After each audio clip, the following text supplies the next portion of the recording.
Semayang subuh Jumaat kan, surah Sajadah dan surah Al-Dahri. Muslimat ni depa subuh lain tak mai, subuh Jumaat depa mai.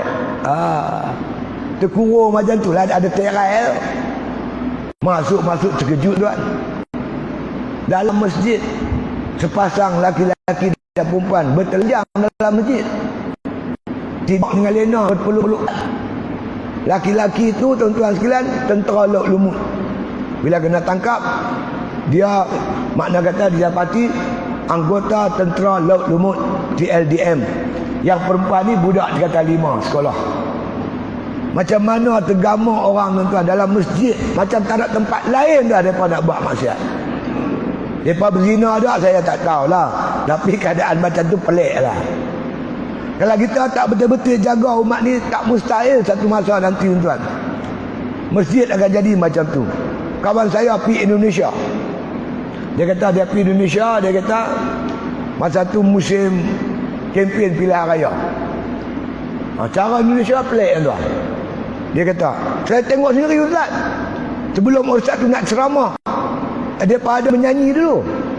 Menyanyi bukan menyanyi kita baca kita nasyid ke, ya hana ke, selawat tak, nyanyi betul. Nyanyi lagu rock dalam masjid. Kita tak tahulah, tapi makna kata akhir zaman dia jadi melata maksiat. Bahkan wujud satu kumpulan yang disebut oleh Nabi, da'atun ala abwabi jahannam, penyeru-penyeru di pintu api neraka jahannam. Dia tak katalah tuan-tuan sekalian mai kita masuk neraka, dia tak kata begitu. Tapi dia ajak kita buat maksiat. Kempen melalui cyber, melalui media maya, melalui internet, ajak orang buat maksiat, derhaka kepada Allah Ta'ala. Mata ceruk. Ketika itu maka tanya sahabat Nabi, kami nak buat apa ya Rasulullah? Talzamu jama'atal muslimin wa imamahum. Hendaklah kamu beristizam bersama-sama jamaah Islam dan pemimpin-pemimpin mereka itu. Maka sahabat tanya lagi, ya Rasulullah, kalau ketika itu tak ada pemimpin Islam, jamaah Islam tak ada, kami nak buat apa? Nabi kata, pergi masuk lautan, makan daun kayu, pucuk-pucuk kayu, mati dalam hutan, lebih baik daripada maka kamu duduk di luar ni terikut-ikut dengan perangai-perangai orang yang nak bawa kamu ke dalam neraka Allah Subhanahu wa Ta'ala. Takdir berlaku macam tu. Kita dah tak boleh nak buat baik pun dah tak boleh dah, jahat melilau banyak sangat. Maka kita itu Nabi kata tuan-tuan, Nabi kata kalau kamu sekiranya kamu tak mau berjamaah, kerana musim tu mungkin kita nak pergi masjid pun dah berlaku tuan, tengah-tengah tempat nak pergi masjid, tapi masjid ada orang bercumbu-cumbu, orang berpeluk-pelukan, ada, bukan tak ada. Bila suasana macam tu, kita nak pergi masjid nak dapat pahala, tapi ketika itu tak terkawal maksiat apa teruk, kita pergi dengan kita pula berdosa, maka kita tak mau berjamaah dengan manusia yang dah rosak ni. Maka kata Imam Ghazali, pergi jauh sana dalam hutan tu, cari satu tempat di mana suara azan tak sampai, kewajipan jemaat tak sampai, kewajipan jemaah tak sampai. Itu jalan yang ketiga, tapi yang ni bahaya. Yang ni bahaya, kena tilik yang tajam. Duduk dalam masyarakat tapi tak berjamaah, sebab jamaah macam tu dah rosak. Ini perlu, kata Imam Ghazali, dengan tilikan yang amat tajam, supaya kamu jangan tersilah bertindak. Kamu sangka kamu nak jauh daripada maksiat, sedangkan kamu meninggalkan ketaatan kepada Allah Subhanahu wa Ta'ala. Tapi langkah yang pertama tu paling baik sekali, campur dengan manusia dalam perkara-perkara kebajikan, tidak bercampur dengan manusia perkara-perkara yang merosakkan kita. Itu berkaitan dengan persoalan yang dinamakan sebagai uzlah. Jadi kata musannif rahimahullah ta'ala, ma nafa'al qalba syai'un misla uzlatin. Tak ada satu amalan yang lebih baik nak mengelokkan hati melainkan dengan seperti mana uzlah. Yadkhulu biha maidana fikrihi. Maka masuklah kamu dengan uzlah itu ke medan fikir. Baru kita boleh fikir secara sempurna. Lah ni kita ada uzlah. Apa kita nak fikir? Contohnya kita bangkit tengah malam sembahyang tahajud. Ambil masa bang setengah jam untuk fikir. Kenapa kita perlu fikir? Kerana tuan-tuan yang dirahmati Allah Subhanahu wa taala, kerana Nabi suruh kita fikir. Nabi kata, tafakkur sa'atin khairun min ibadati sab'una sana. Kata Nabi, tafakkur sesaat,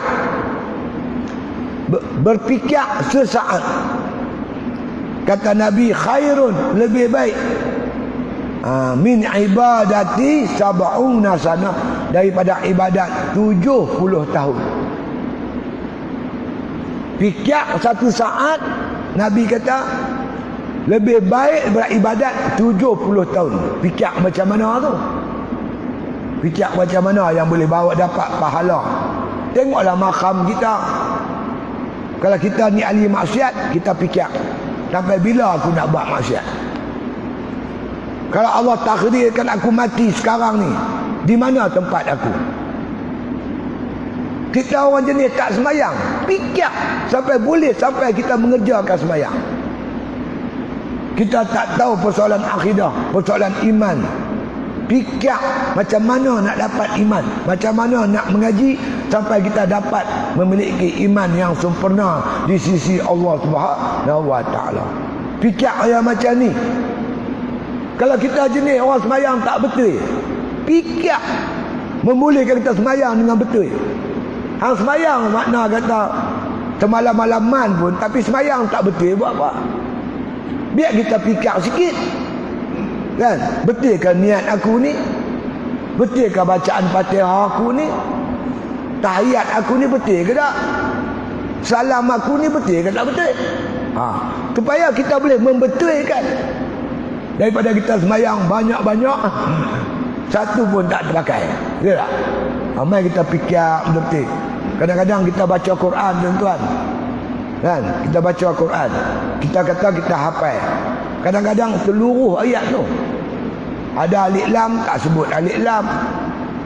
Ha penat, dia baca ha kasar, ha pada ha. Silap huruf menyebabkan bacaan kita tak betul. Jadi kita fikir-fikir nak mengelokkan amal ibadat kita.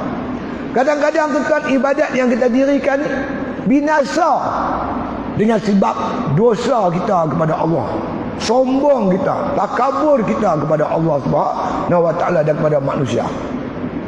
Contoh, Allah kata la tabtulu sadaqatikum bil manni wal adza.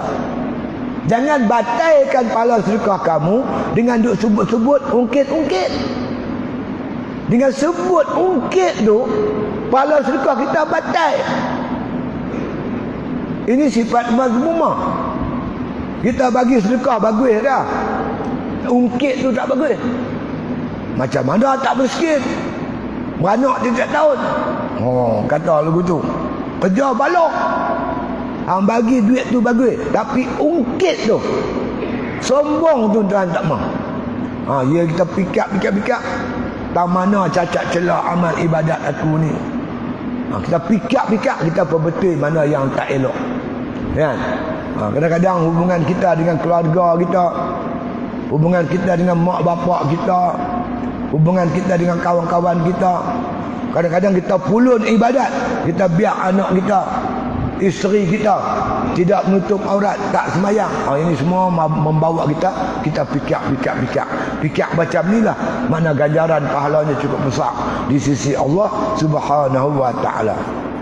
Jadi tuan-tuan yang dirahmati Allah Subhanahu wa taala sekalian, jadi Syekh Ibn Atta mengajak kita fikir benda-benda yang macam ni. Kita tak sampai ke mana tuan-tuan, semua nak balik pergi sana. Yang kita bawa balik apa dia? Hati. Badan kita tinggal dimamah oleh ulat, dimamah oleh tanah. Yang kita jumpa Tuhan, bawa sekeping hati. Yaumala yanfa'u malun wala banun illa man atallaha biqalbin salim. Hari yang tak berguna kata benda anak pinak, melainkan orang yang balik jumpa Tuhan bawa qalbun salim, hati yang sejahtera. Sejahtera daripada segala sifat-sifat mazmumah, sifat-sifat kecelaan. Sebab apa? Masa mak kita beranak kat kita, kita ni cuci bersih, elok kita ni. Kullu mauludun yuladu, kullu mauludin yuladu alal fitrah. Tiap-tiap kanak-kanak itu dilahirkan dalam keadaan putih bersih. Tapi tuan-tuan, bila kita ada makna balik, mai segala sifat-sifat yang tak elok kat kita. Hasad dengki, hasad dengki ada kat kita. Takabur ada, riak ada, ujub pun ada. Semua sifat-sifat mazmumah ni ada kat kita, dan kita pun tak pernah terfikir yang kita dah kena penyakit tu. Sebab tu kata ulama tasawuf, barang siapa yang tak masuk mengaji ilmu tasawuf, dia akan makna kemungkinan besar dia akan mati dengan membawa dosa besar. Dia takabur, dia tak tahu dia takabur. Dia ujub, dia tak tahu dia ujub. Dia riak, dia pun tak tahu dia riak. Kemungkinan besar kita orang tak mengaji ilmu tasawuf ni, dia mati membawa dosa besar. Takabur dosa besar kan? Dosa besar takabur ni. Hingga Allah kata innahu la yuhibbul mutakabbirin. Allah tak suka, Allah benci orang takabur. Dalam hadis qudsi Allah berfirman, Allah kata al-kibriya'u ridai. Sombong ni rida aku. Tahu rida? Orang ambil ke selendang buat tebau tu. Tu rida. Sombong tu selendang aku. Siapa ambil selendang aku lempak masuk neraka. Nabi kata barang siapa mati membawa sifat takabur sebesar zarah, sebesar habuk, dia tak layak masuk syurga. Oh, jangan main tuan. Saya juga takut. Sebab itu kita belajar takabur. Buang takabur, ganti sifat tawaduk. Rendah dirilah tuan-tuan. Kita masuk syurga tuan-tuan bukan dengan amalan kita, bukan kerana amal ibadat kita, melainkan dengan kasih sayang Allah, rahmat Allah Ta'ala. Kita merendah diri pada Allah, pohon rahmat Allah Subhanahu Wa Ta'ala. Tuan-tuan sedar tak? Tuan-tuan tengok orang nak mati. Orang nak mati ni tuan-tuan, keliling dia adik-beradik, anak cucu dia keliling dia, doktor pakar pun ada keliling dia kadang-kadang. Tapi sakit dia seorang je rasa, orang lain tak boleh rasa. Kita seorang tuan-tuan rasa sakit.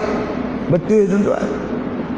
Lepas tu kita mati, bolehkah kita mengucap 2 kalimah syahadah? Masuk dalam kubur seorang diri. Seorang diri tuan-tuan. Orang yang kita duk bergaul ni, berkawan, sibuk sampai tak nak sembahyang ni, dia 3 hari je ingat kita tuan-tuan. Betul. Lepas tu seolah-olah kata Imam Ghazali, dia tak pernah jumpa kita, tak pernah kenal kita.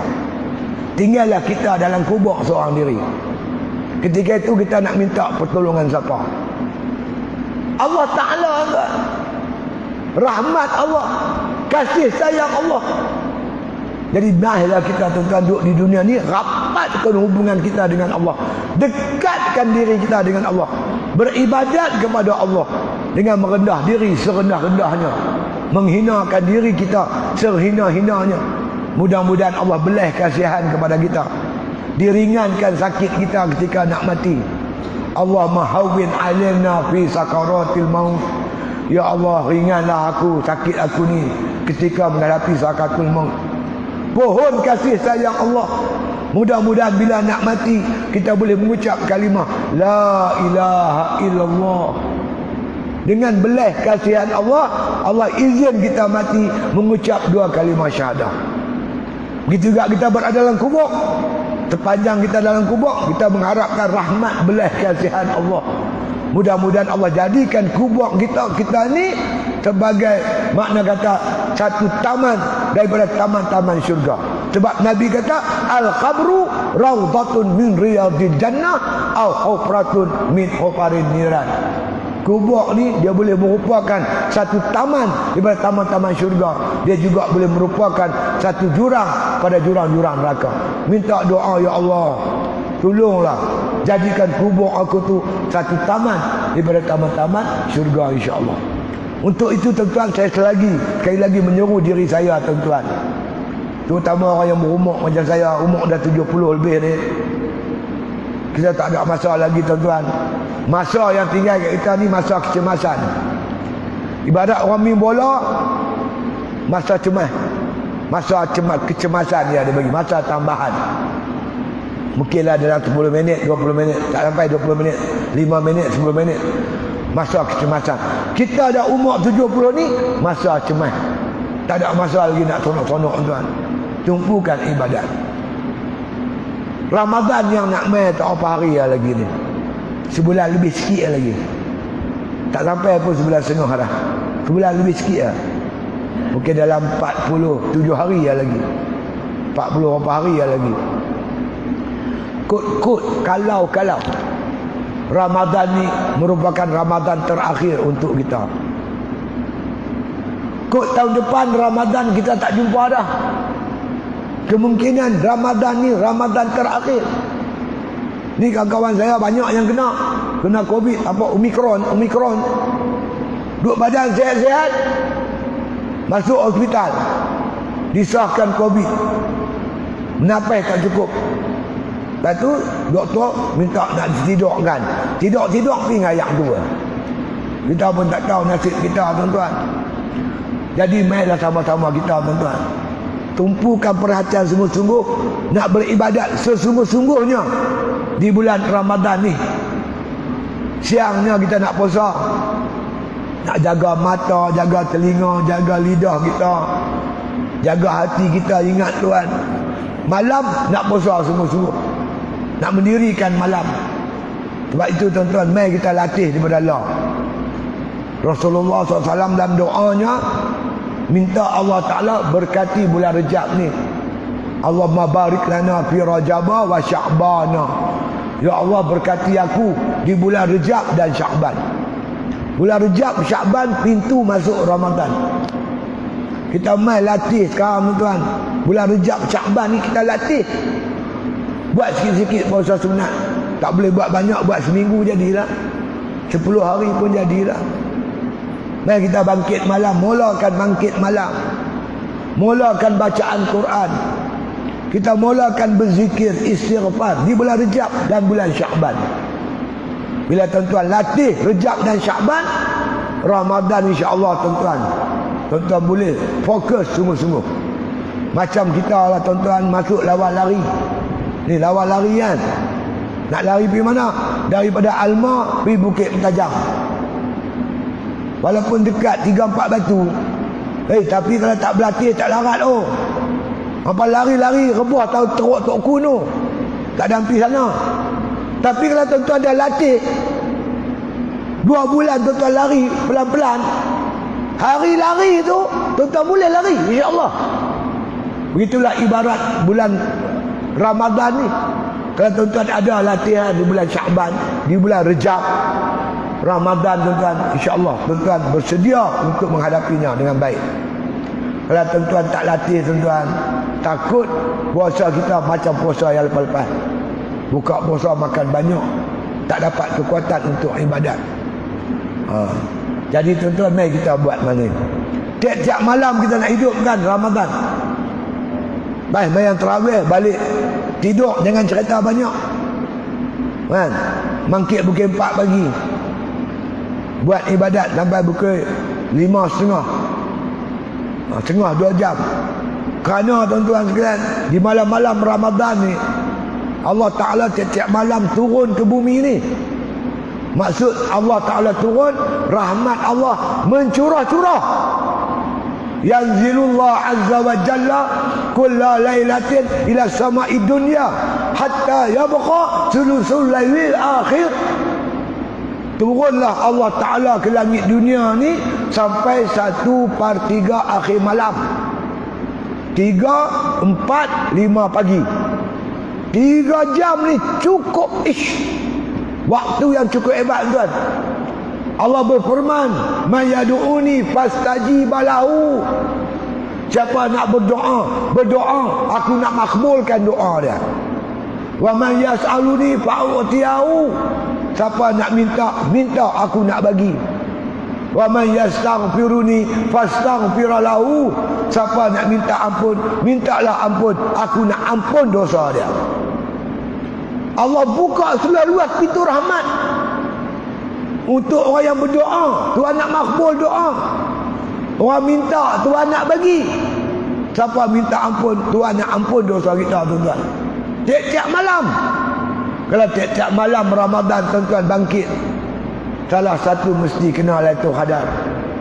Lailatul Qadri khairun min alfi syahr. Lailatul Qadar tu lebih baik daripada 1000 bulan. 1000 bulan ni 83 tahun tuan-tuan. 83 tahun. Seperti tuan-tuan beribadat malam tu semalam, macam tuan-tuan ibadat 83 tahun. Siangnya tuan-tuan berpuasa, malamnya tuan-tuan mendirikan malam. 83 tahun. Kalau tuan-tuan dapat semalam pun dalam hidup kita ni tuan-tuan, bahagialah kita tuan. Jadi untuk itu, menghadapi Ramadan ni, marilah kita jadikan bulan Rejab dan Sya'ban sebagai persiapan kita, sambil berdoa kepada Allah Subhanahu Wa Taala agar Allah rahmati kita dan mendapat bahagian di bulan Ramadan yang akan datang. Wa balighna Ramadan. Minta Allah sampaikan kita ke bulan Ramadan, mudah-mudahan kita dapat anugerah daripada Allah Subhanahu Wa Taala. Jadi kesimpulan kita pada malam ni iaitu uzlah dan fikir ini dua perkara yang cukup baik untuk mengelokkan hati nurani kita. Jadi marilah kita beruzlah. Uzlah maksud saya di sini, kita bercampur dengan masyarakat perkara kebajikan, seperti jemaah mengaji. Kalau kita berniaga. Kalau ada kunjung kedara kita api, ada kematian kita ziarah. Dalam perkara yang tak mustahak, banyakkan kita duduk di rumah, buat ibadat di rumah. Itu lebih baik. Kemudian kita cari jalan tuan-tuan, ambil masa yang tenang untuk sentiasa kita memikirkan nasib hidup kita ni. Apa benda yang perlu kita perelok, apa tindakan yang perlu kita ambil sebagai persiapan kita sebelum Allah panggil kita kembali kepada Allah Subhanahu Wa Taala. Saya pun kadang-kadang terfikir tuan, macam manalah sakit nak mati ni, macam manalah seorang diri masuk kubur. Tua lamalah duduk dalam kubur seorang diri. Demai pikir-pikir tu, demai macam-macam, menyebabkan kita tuan-tuan, Allah, dunia ni dah kita dah maknanya duduk lama dah. Kita cuma tunggu persiapan masa untuk kita dijemput oleh Allah Ta'ala. Imam Syafi'i kata apa? Kita semua ni, dia kata, kain kapan kita sedang ditenun. Setiap kita ni kain kapan kita sedang ditenun. Bila siap saja kain kapan kita akan matilah tuan. Kita akan mati. Lepas mati tu, adakah nasib kita bahagia atau nasib kita celaka? Maka di ujung-ujung usia ni, ulama nasihatkan kita supaya merendah diri sungguh-sungguh pada Allah. Mohon sungguh-sungguh rahmat dan kasih sayang Allah. Mudah-mudahan kita terpilih di kalangan hamba-Nya yang dikasihi, insya-Allah. Wallahu a'lam. Al-Fatihah.